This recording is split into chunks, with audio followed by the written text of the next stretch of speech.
Hi. I noticed that you guys have an entire web page just devoted to the geography of Diablo 3, and it seems like you are placing much more of an emphasis on geography than maybe even Warcraft 3 did, definitely more than Diablo 2 did, and I'm wondering if you have something more to elaborate on that with. Is there, a purpose to this? Does it serve something later on, perhaps?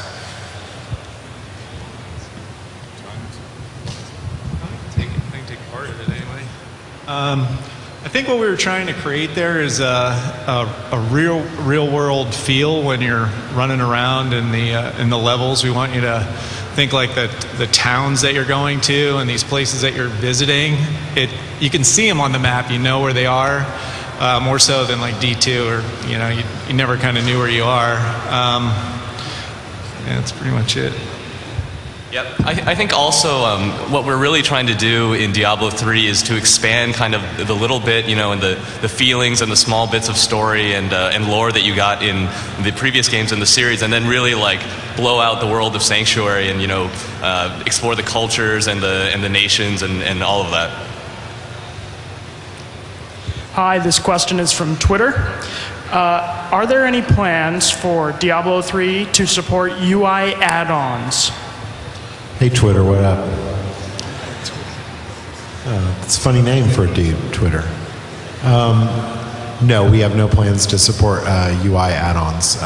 We feel very strongly that what makes Diablo work is the simplicity of controls, straightforward design, and UI mods are glorious, wonderful things, but one of the side effects is that they vastly increase the complexity of your control systems and your user interface, and we don't have any intention, we don't want to do that with Diablo 3.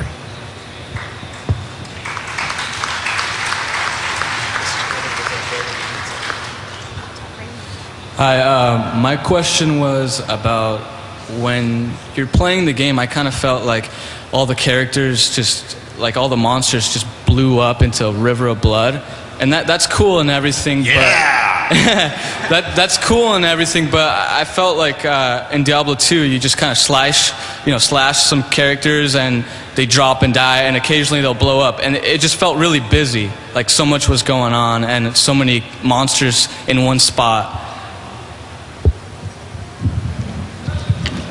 So usually we're really big fans of blood. I think I can speak for most people. Yeah! But that is definitely something that we've been thinking about too. There's still some tuning that we're doing on things like that, like effects, and blood's included in that as well. So ultimately, anything that impedes gameplay or actually gets in the way of that, obviously we're going to fix or we're going to tweak. But we also want to make sure that you get a lot of satisfaction from hitting things and actually get a payoff from fighting. So there's a lot of that there as well.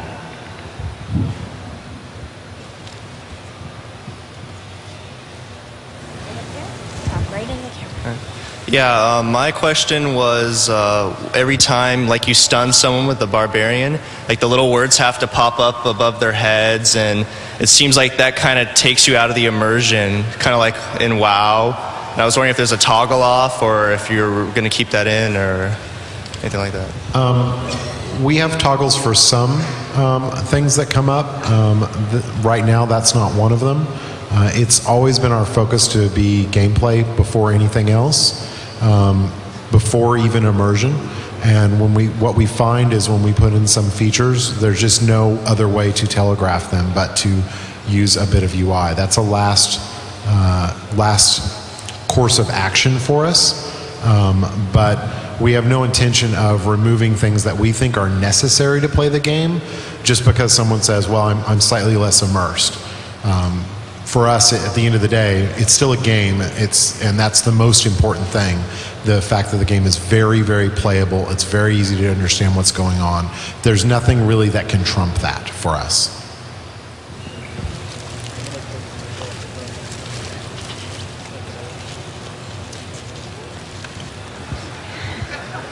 All right, so I was wondering if there was going to be a new implemented system for gold or currency, because really in Diablo 2 the only thing was gold was used for resurrecting your mercenary.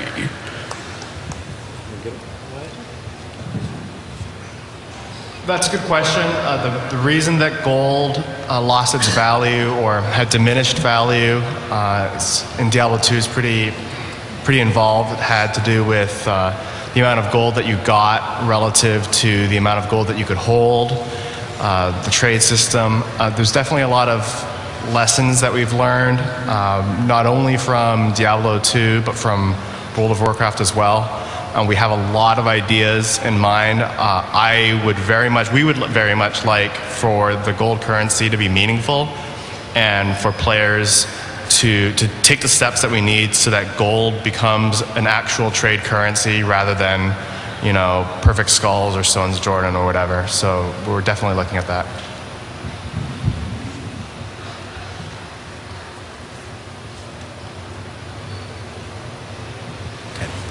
Hi, I want to make a quick shout out to my friends in Riven, but my question is that you guys did great in Diablo 2 and Lord of the Destruction, but the big gap between Diablo 2 and Lord of the Destruction were the rare, unique, and Runewords. The rare items in Classic were great. They were better than uniques. Not everybody had the same unless they were duped. And in Lord of the Destruction, everybody had Enigma and whatnot. So how is the items going to be in Diablo 3? Are they going to be cookie cutters, or are they going to be everybody have a unique set? I think that the randomly generated items are the heart of the item system in a game like Diablo and Diablo Universe.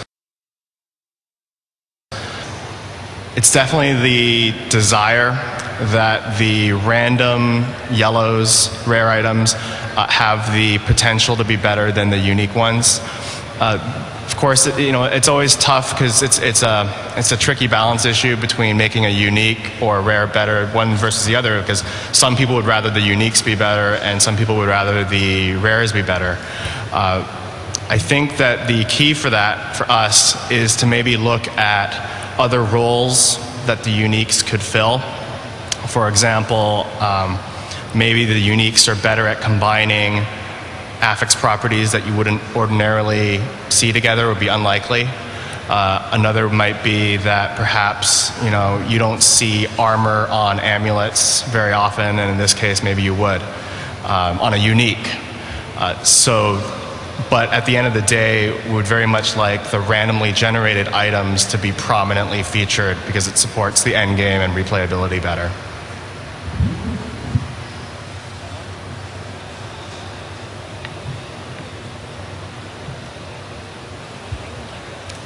About the party search system, will it be automatic like in the demo which I just played?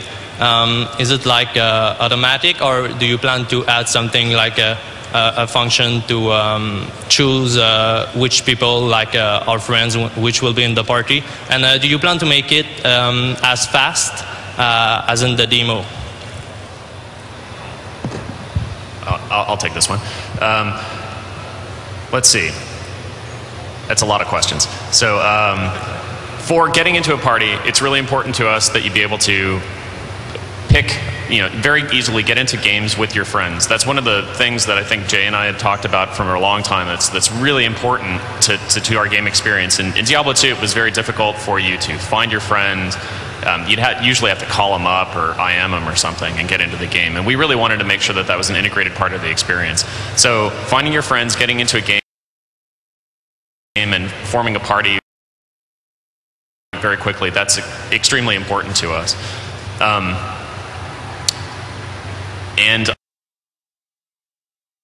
I think there are avenues for how to get other people together, to form those parties, to have good game experiences. What's really important to us is that that we get a lot of good game experiences on there. The things that we don't want is we don't want to have people randomly hopping into your games, doing things that negatively affect your game experience and forcing you to somehow quit your game.